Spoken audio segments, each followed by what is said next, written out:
Hey guys, welcome back to Weekenders on the Water. Today we're here at home and today we're going to be covering all the things that I'm going to be taking on my upcoming Bimini trip. So if you want to know what you need to pack for your trip, then you're in the right place. Make sure you stick around, check it out, hit that subscribe button, and let's go.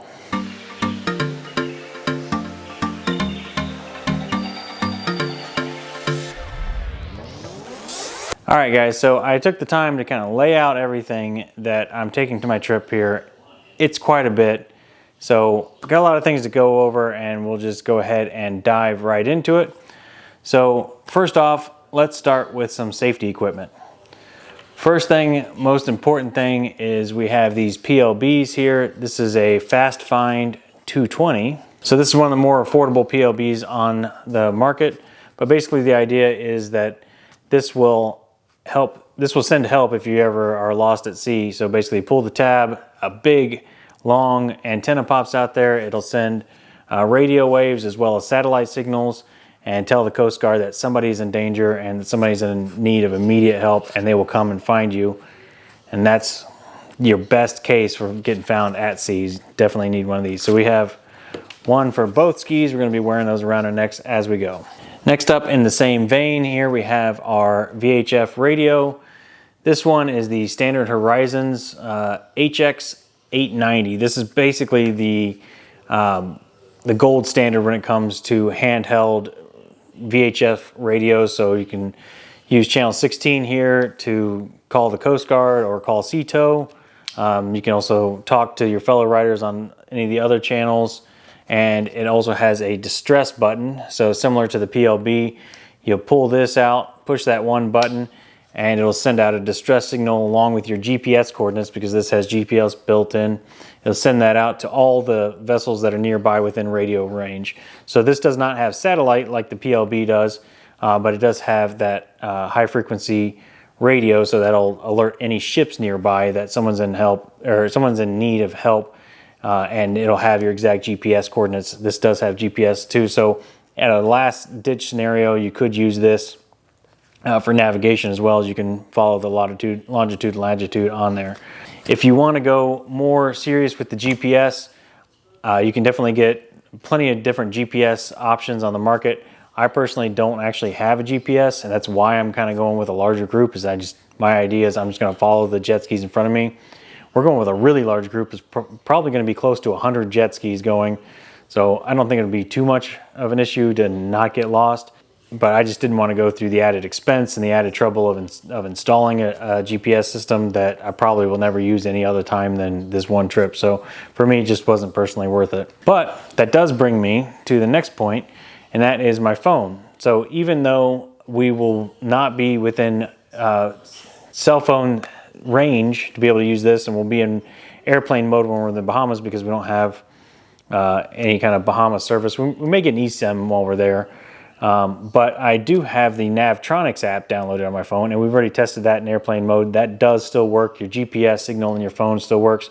So for $50 a year, you can get a GPS built into your phone, a marine grade GPS that'll allow you to put waypoints and follow routes, and all kinds of neat stuff in there. So we're going to be using the Navtronics on my phone to navigate once we get to the islands. All right, in order to keep my phone safe, of course, got one of these little phone pouches. No big deal, we've all seen those. And as a last ditch, everything else has failed. We're in desperate trouble, desperate times. We have a compass. Worst case scenario, you point this sucker west, we're going to hit the United States. Christopher Columbus. Huh? All right, Christopher Columbus. Christopher Columbus. Yeah. This is like hitting the broadside of the barn. I don't know where I'm going. I'm just heading west. If we miss Florida heading west, we're in trouble. All right, next up on the safety equipment list, we do have a first aid kit. So this one is pretty beefy. It's got all kinds of stuff in there. It's got sutures and tourniquets and things that I hope we never ever have to use. But we also added some Band-Aids and ibuprofen and more kind of mundane sort of things as well. Got a little bag for that one to keep that dry. All right, so first up we have our Bohemian courtesy flag. So this is the flag that you will fly when you're in the Bahamas after you've checked in with customs. That kind of just tells the local Bohemian Coast Guards that you've checked in with customs, that you've passed customs, and that you've paid your fees and you're ready to ride in Bohemian waters. Along with that, we also have the quarantine flag. This is basically just a yellow flag. And this is the flag that you will fly as you enter Bahamian waters before you go to customs. So this will alert the Coast Guard that you have not yet checked into customs and that you are on your way to customs to get checked in. And we will put links to all of this stuff in the description below. There's going to be a ton of Amazon links down below.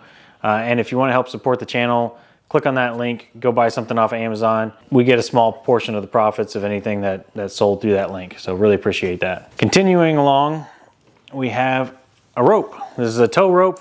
Basically, this used to be part of my anchor rope. It's about 50 feet long, and this will help us if we ever need to tow one of the jet skis. You can never have enough rope. You can also use this as dock line, so really good to have there. Since we're talking about rope, we've got lots of different lines. We're going to go through all of them really quick. Of course, we've got some ratchet straps. This is just a spare one that I keep around just in case one of my other good ones falls off, so we got a spare. I've also got an assortment of stainless steel ratchet straps. We're going to be using these to keep our gas cans and racks on the back of our jet skis, so definitely make sure you get some stainless steel ones that don't rust. We've used cheap steel ones before, and they only last about 1 or 2 trips before you got to throw them out. So get the stainless steel ones. They're a bit extra, but definitely well worth it because they don't go bad. Right, next up, we got a couple bungee cables, just different lengths and sizes. So I got a couple of these that I'm going to be using again to hold the gas cans down, but these are just extras just in case I need them for anything. Along with that same lines, this one is really unique. I like this one a lot. So this is a motorcycle cargo bungee cable. It's all made, you know, bungee material and plastic. The hooks are plastic, so you don't have to worry about them rusting. But this cargo bungee strap like this is great for holding extra stuff onto the back of the ski. You can loop this through the passenger handholds, and you can basically hold anything on this. We've actually put our sea scooters on this and held them down with this bungee net before on our way when we went to Alligator Reef. We'll have to link that video in the description down below, but that was a lot of fun. We took our Yamaha sea scooters, the little handheld battery devices that help you when you snorkel. And the ones we have are pretty good size, and we strapped them down with this on the back of the ski, and they held on just fine. Unfortunately, we're not taking the sea scooters to Bimini. It's a lot to take that far, so this year we're not taking that. Moving on with more bungees, we have an assortment of bungee dock lines. I just got all kinds of different ones with clips, ones without clips. Basically because once we get to the dock, I'm not really sure exactly how the dock's gonna look. The place where we're staying in Bimini Sands Cove, the satellite photos online are definitely outdated, so it's hard to see exactly how the docking setup is there. There's not a ton of footage of the marina there either. And that doesn't really matter so much for boats, but for jet skis, it really does matter. You know, some docks float, some docks don't. Some docks you have poles, some docks you have cleats. You know, really would be nice to know exactly what kind of situation we're getting into. I think this is a cleated floating dock. So these bungee cables are going to be good for that. And usually if that's the case, if we got enough where each jet ski can be assigned its own cleat, then we'll just put a bungee cable on the front of the jet ski, a bungee cable on the back of the jet ski, meet the two of them together at the cleat, and that'll hold just fine. Of course, add some fenders to that as well, those kind of standard fenders that we typically use anyways. Don't get the SeaDoo fenders, by the way. I'm not a big fan of those. And my big gripe with the SeaDoo fenders is that front fender it sits too far back on the ski. It doesn't actually cover the front of the ski, and it's super easy for the front of the ski to migrate under the dock, and it just doesn't do a good job of protecting it. So while they're super easy and really expensive, I don't think that they're good fenders. So I would avoid the SeaDoo ones and just get the standard, any ones you find off of Amazon. All right, next up, we got a bilge pump. So this is the one that I went with. This is an auto bilge pump. Of course, there was a whole kit and everything that was required to install this. I did a whole video on how I installed this on both my 2021 GTI 170 as well as my 2017 GTI 130. So basically that covers all the GTI models from like 2015 to now. So if you want to know how to install that, and even if you don't have a GTI, if you had a GTX and RXP, they're all basically the same sort of idea. So you can still go back and watch that video. Just if you have a supercharger, you're probably going to have a little bit less space to kind of route some of the stuff in there, but really not too bad, not too hard to install. Definitely want to make sure you have a bilge pump. This could help you if you're out in the ocean, maybe that carbon seal goes.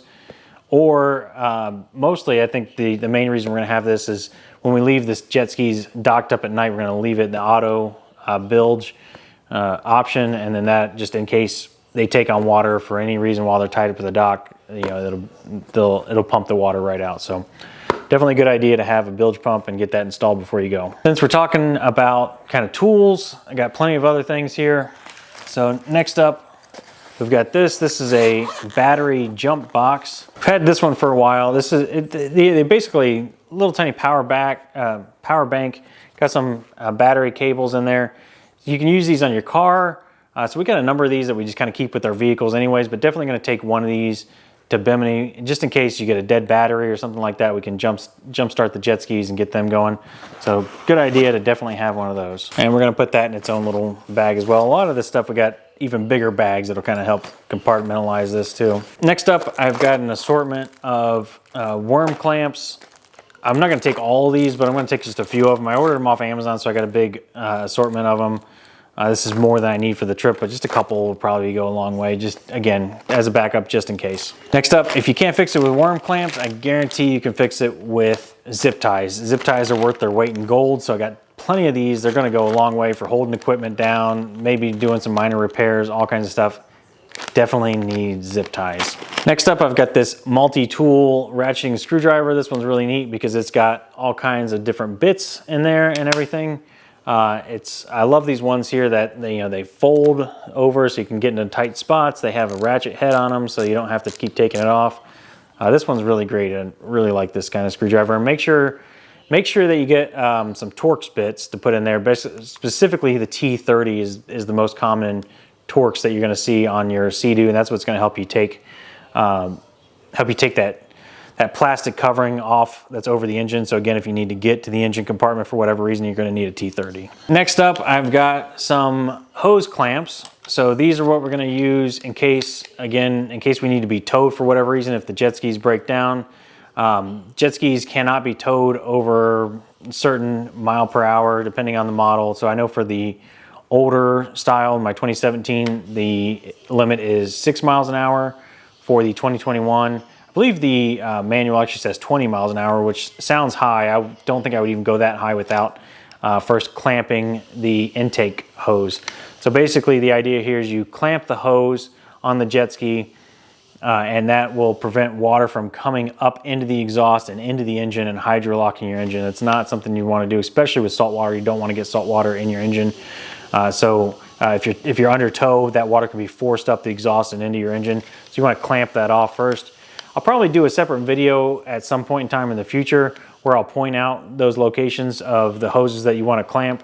But definitely get some clamps and do your research and figure out exactly where you want to clamp them, because that's going to be real important in case you break down. Next up, we've got two things, and these look super scary, but bear with me here. What we've got is a gigantic fillet knife. This is stainless steel. It comes with a little sheath. That's super nice, and a very long set of needle nose pliers. The idea with these is if in case we suck up a rope or something else into the impeller that gets wrapped around the drive shaft and we have to get up underneath of there, we can use the knife to kind of cut it out, the pliers to kind of rip it out. And this is just kind of, again, a backup method in case something goes wrong and we need to make some quick repairs. Almost done with the tools. Next up, I've got this little set of universal sockets. In all honesty, these do not work very well. But the nice thing about them is that they are universal and that they'll not only do like hex heads, they'll do 12 point heads. They'll also do Torx, all kinds of stuff with one set of sockets, which is really nice. So it's super convenient, super compact to be able to take on the jet skis like that. Honestly, they don't do a great job of getting any of those things off, but this is kind of like just, if you need it, you're in a pinch, at least you got something, and it kind of cuts down on the number of tools that you do have to carry. Along the same lines, in this bag here, I've got a ratchet as well as a bunch of different sockets and everything. Funny story is that this actually was originally in a nice little plastic case. I had this ratchet set sitting around. I've never used it. I kind of always had it set around as a spare one and gone like an Asda and you grab and go kind of ratchet set, and I never used it. And I thought, well, let's take it on this Bimini trip. But I loaded everything up for my test run, and unfortunately that plastic casing got shattered into a million pieces. So now all the sockets live in their new home, which is this little dry bag here. A couple other things that I put in there just because I'm probably way over prepared, but just in case I got a spare spark plug. This is from the last time I did an oil changes, kept it around. So I got one extra spark plug, and then I got a little bag of some extra fuses and stuff. So it's probably overkill, but you know, like a Boy Scout, always be prepared. Moving on. These are a couple things that I use every time that we go riding, but I can't stress enough how important these sorts of things are. But I got a nice set of goggles here. Really love these goggles. They're super low profile, but they work really well at keeping that salt water off of your face, or at least out of your eyes, and kind of keep, you know, give you raccoon eyes, but at least keep your eyes from getting burnt. For the rest of your body, you know, definitely, we're trying out a couple different gaiters. I haven't really found one that I like so far, because every time that I get hit in the face with a wave, it takes a long time to get that water off the gaiter, and I feel like I'm being waterboarded. So I don't have a gaiter that I'm recommending just yet, but if you have one that you use to kind of keep your face and your head, your ears from burning, let me know in the comments below. We also have swim caps. I don't have one handy with me, but that also kind of keeps your ears from getting burned. The surf caps, and it keeps your hat attached to your head, around your neck. Additionally, we always like to ride with gloves. These are really nice, the little kind of fingerless ones. These are inside out at the moment, but they've got some grip on them. They're basically the fishing gloves, but they work really well for the jet skis, help you get some extra grip. You'd be amazed at how much of a difference riding with gloves versus riding barehanded makes, and how much more grip and control you have on the ski, and how much more you can hold on. So particularly in rough waves, if you're out in the ocean, if you're in the Gulf, anything like that, definitely recommend a good set of riding gloves. Other things we're going to use to keep us from getting sunburn, obviously sunscreen, chapstick, as well as we got full-on rash guards too. Like the ones with the hoodies, like the really long ones with the thumb holes. So pretty standard stuff. If you've been riding jet skis for a while, you kind of know how badly you get sunburned, but definitely do your best to get prepared for that sun, because we're going to be out there for a long time. All right, now for a little bit of fun, we've got a couple things to help capture the moments. So we've got our GoPro with the floating handle here. There's a couple different mounts you can get for that, obviously, so that's up to you however you want to do that. And then we have, of course, the Insta360 camera. We love this one too, because you get some really neat shots out of that. It's got this really long extending selfie stick. And this selfie stick too is actually what we're going to be using as our flagpole. So we've only got one camera, but we've got two selfie sticks. We'll put one of those on each ski, and then we'll attach our flags to our selfie sticks. And then the reason why we went with the Insta360 selfie sticks, they're really not that expensive. They're only like $25 a piece, and it's nice that they extend like that too. So that way, Christine had mentioned in our shakedown run that she had a hard time kind of getting over her flagpole because I just had a cheap piece of PVC. But with this, she'll be able to push it down and get it out of the way, but still hold the flag on there, and she can extend it back up whenever she wants to, raise the flagpole. Getting there, almost done. Next up, set of dry bags. This is a really good size one. I don't know exactly, it doesn't say how many liters this is. I don't know, this is like 50 liters or something. This one's huge. But we're gonna each get one of these. These are backpack style ones, and this is basically where we're gonna put our clothes. So I know this all looks like a lot of stuff to take, but I promise you, we did do a test fit on the skis, and all of this stuff fit. Remember, we got 2 skis, so all this equipment will be split amongst the 2 of us. But big bag just for our clothes. Love these dry bags that you kind of fold over. There's plenty of different brands, as you can see. Get this brand, that brand. We'll put a link in the description below where some of the ones that we have. But as long as they're kind of like that rubbery material, you're in pretty good shape. So we also have some of these cheaper ones here that it's kind of like I don't know what you call this, like a nylon parachute type of material. I'm not real sure, but these ones are only water resistant. They're not waterproof, so definitely get the rubberized ones here if you want your stuff to actually stay protected from the water. And that salt water is no joke. So moving on, we've got our anchor bags. So this is really nice. Again, this is kind of like a backpack. It's actually for snorkel gear, but I find it works really well for my anchor. I can kind of keep everything I need in there. It's got this mesh here, so if any of that stuff is wet, it's going to drain out instead of just leaving it sit in there all day. I also like that it's got the zipper on the front, so not only can you open it from the top, but it's got the zipper on the front here, so we can take that out, and I'll show you everything that I carry in there. So first off, I've got a really long bungee cable here. So this one is like a 7-footer. It extends out to 14 feet. So this is great if you want to just use the anchor without an anchor line in like a shallow area. It's nice to have a really long bungee cable.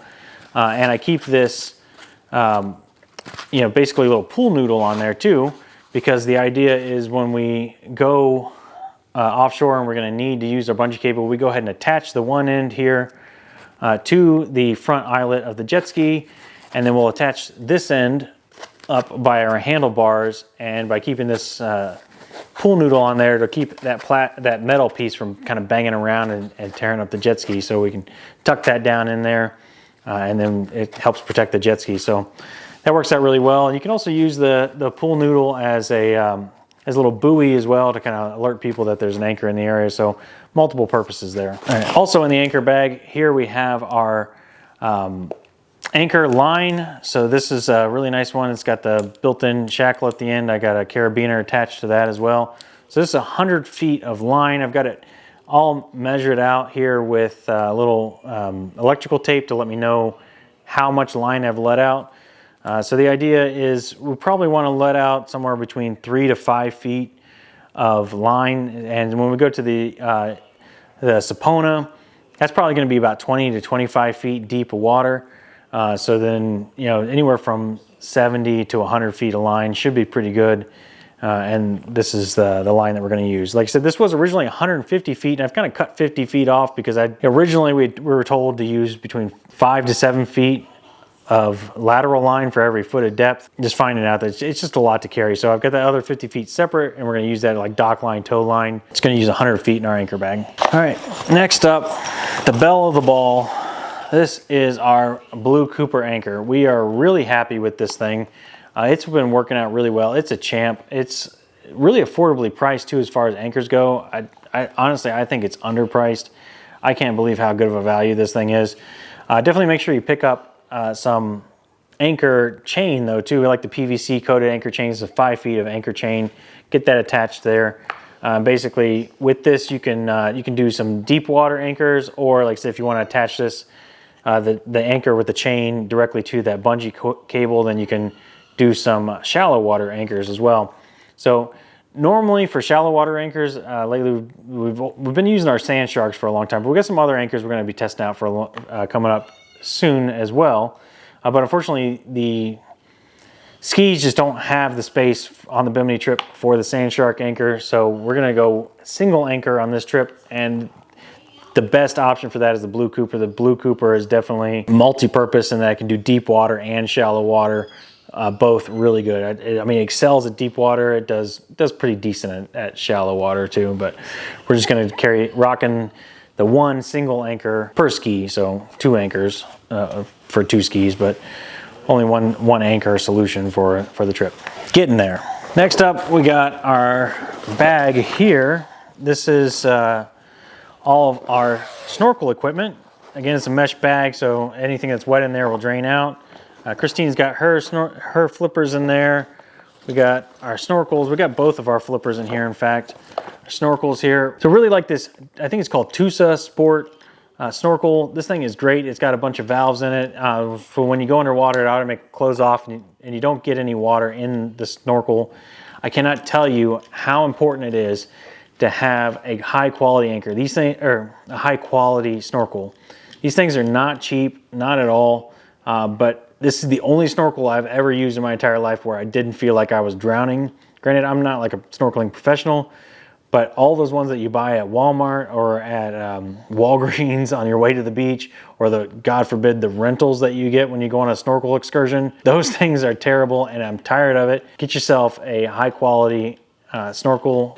We got it in a pack, and it came with goggles too. These are reflective goggles too, to help kind of prevent some of the sunlight from coming in. I got my big flippers in here. Those are really great. Another thing that we keep in here is we actually got this little floaty that has our dive flag on it to allow other boats to know that there are divers in the area.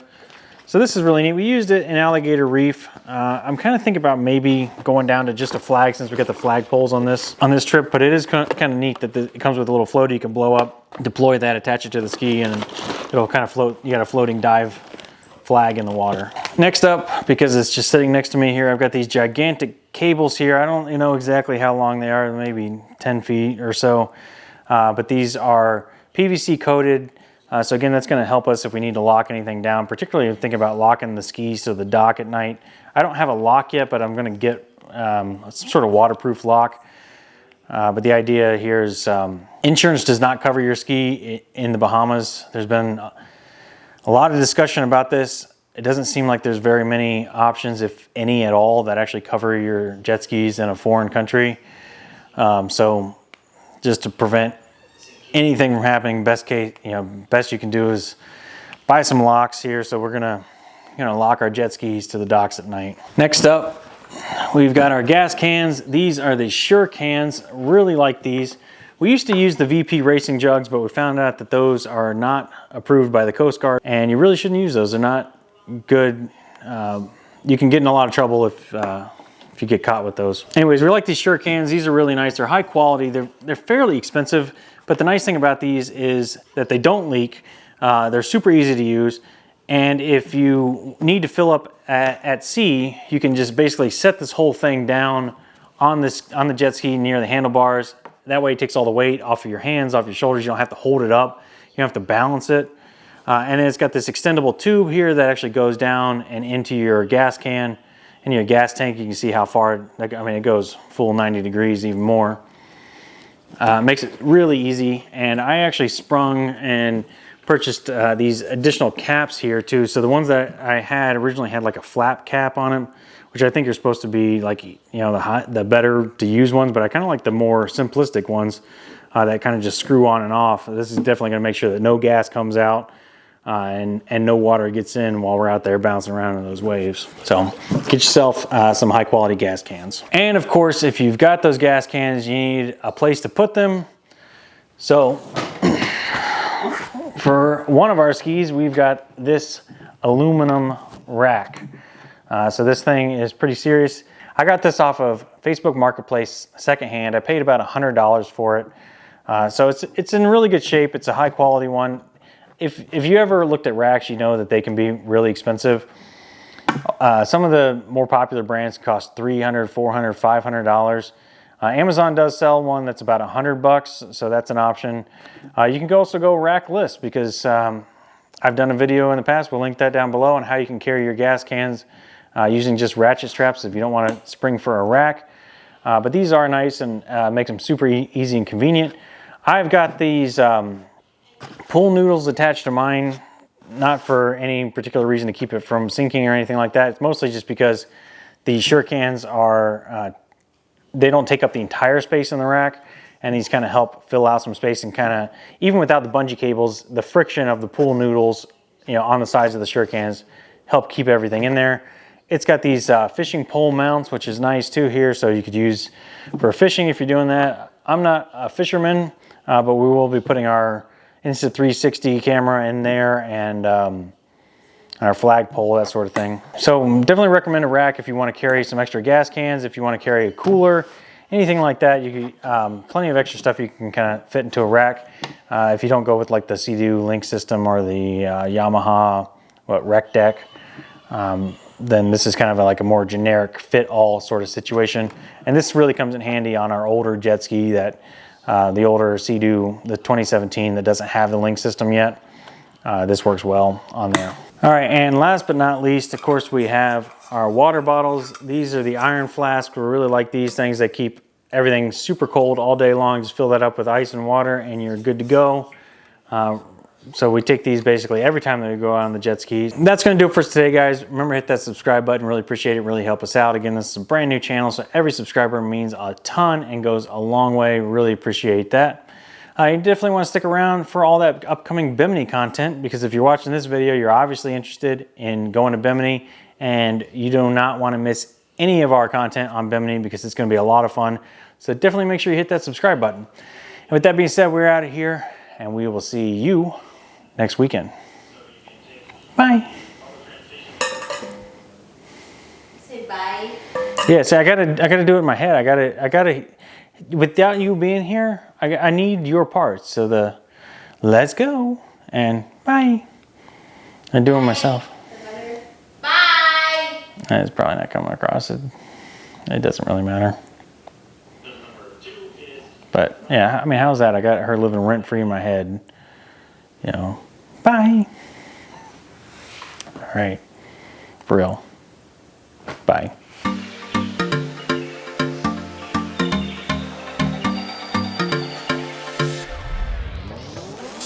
Let's go. It's just not the same when I do it by myself. All right, so that takes us, that takes us through the, Bohemian courtesy flag.